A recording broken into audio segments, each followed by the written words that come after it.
변호사님, 최근 교통사고, 특히 사망사고나 중상해 사고로 저희 예유를 찾아오시는 분들이 부쩍 늘었습니다. 그런데 상담하다 보면 보험사가 제시한 합의금 액수를 듣고 이게 맞는 건가 하며 혼란스러워하시는 경우가 대부분이더라고요. 네, 당연히 그럴 수밖에 없습니다. 교통사고 합의의 핵심은 금액이 아니라 계산의 기준인데 보험사는 이 기준을 제대로 설명해주지 않습니다. 기준이요? 그럼 보험사가 계산하는 방식이랑 저희가 소송을 통해 법원에서 받아내는 방식이 완전히 다르다는 말씀이신가요? 네, 완전히 다릅니다. 사망사고나 중상해 사고 같은 경우에 보험사 제시액과 법원의 판결액이 몇 배, 심지어는 10억 이상 차이 나는 경우도 있습니다. 아, 10억이요? 세상에 차이가 왜 그렇게 심하게 나는 건가요? 가장 큰 차이가 발생하는 항목이 뭔가요? 판결액은 크게 세 가지로 나뉩니다. 위자료, 일실수익, 간병비 이렇게 세 가지인데요. 위자료부터 보면 보험사는 약관상 8천만 원 정도를 제시하지만 법원은 1억 원, 심지어 음주나 뺑소니 같은 경우에는 그 이상의 금액도 인정합니다. 확실히 법원 기준이 훨씬 높군요. 그럼 소득이 없는 학생이나 전업주부 같은 경우는 어떤가요? 보험사는 돈을 안 버니까 소득 보상을 적게 주겠다고 나올 것 같은데요. 네, 그게 바로 보험사의 함정이죠. 보험사는 당장의 소득만 보지만 법원은 미래의 가능성도 봅니다.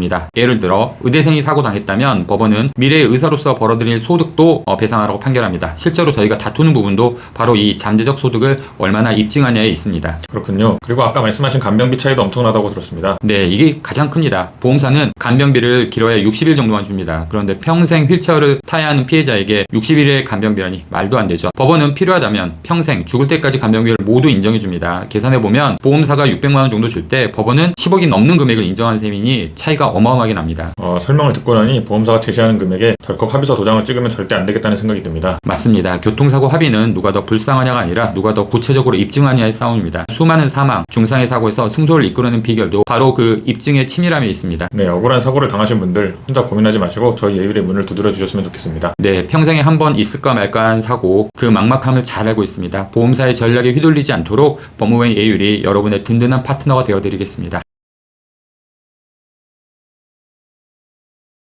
네, 안녕하세요. 법무부의 예율의 유성춘 변호사입니다. 네, 안녕하세요. 형사 전문 박유순 변호사입니다. 네, 변호사님, 요즘 성범죄 상담을 하다 보면 정말 안타까운 경우가 많잖아요. 특히 저는 초범이니까 기소유예나 벌금으로 끝나겠죠? 이렇게 막연하게 생각하시는 분들 여전히 많죠? 네, 정말 많습니다. 하지만 변호사로서 단호하게 말씀드리자면 그런 아니라는 생각이 법정 구속을 부릅니다. 초범은 곧 집행유예라는 공식은 이미 깨진 지 오래거든요. 맞습니다. 의뢰인분들이 경각심을 가질 수 있게 변호사님이 정확한 처벌 수위와 성립 요건을 짚어주시죠. 네, 우선 강제추행죄는 10년 이하의 징역 또는 1,500만 원 이하의 벌금에 처해지는 중범죄입니다. 벌금형 없이 바로 징역형이 선고될 수도 있는 사안이라 초범이라도 초기 대응을 잘못하면 실형을 피하기 어렵습니다. 네, 성립 요건도 의외로 넓어서 억울해하신 분이 꽤 있잖아요. 그렇습니다.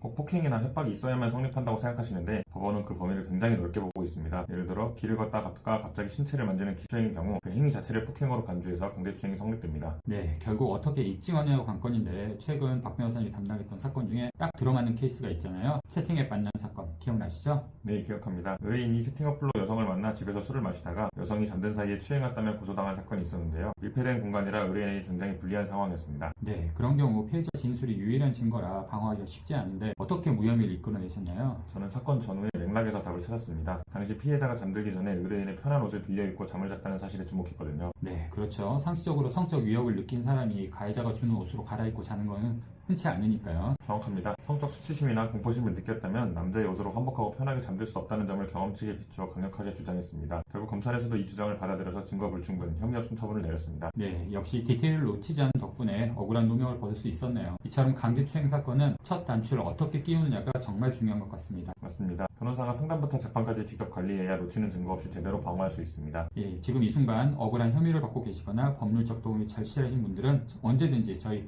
법무원 A율로 연락 주십시오.